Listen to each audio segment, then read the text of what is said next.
Во екот на драматичната ескалација меѓу Израел и Иран, Тел Авив итно испрати предупредување за евакуација, откако во раните утрински часови започна нова серија воздушни напади насочени кон објекти поврзани со иранската нуклеарна програма. Одговорот на Техеран не доцнеше. Повеќе балистички ракети удрија врз израелска територија, при што животот го загубија најмалку 10 цивили.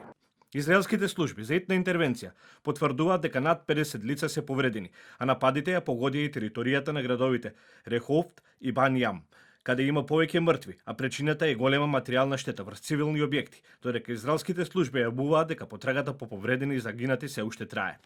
Ирански напади се регистрирани во северниот дел на Израел, вклучувајќи го и палестинско-израелскиот град Тамара, каде што била погодена една стамбена зграда, а ракетен напад врз израелски цели извршил и Јемен.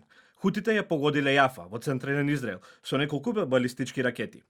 За Иран, одговорот на нападите врз Израел се акт на самоодбрана, додека министерот за надворешни работи Абас Агачи за тамошните медиуми изјавил дека конфликтот може да се прошири на соседните земји, додека пак Германија, Франција и Велика Британија изразија подготвеност да отпочнат преговори со Иран во врска со неговата нуклеарна програма, со цел да се ублажат тензиите на Блискиот Исток.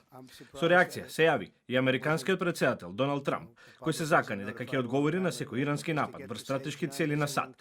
Тој инсистира дека Америка не е вклучена во овој конфликт и нагласи дека е потребен договор по мирен пат, кој нема да предизвика сериозни последици по целиот свет. А за ескалацијата на Блискиот Исток разговарал и со рускиот претседател Владимир Путин. Војната помеѓу Иран и Израел сериозно рефлектира и врз светската економија. Американскиот долар ја достигна најниската вредност во однос на кошничката валута во последните 3 години.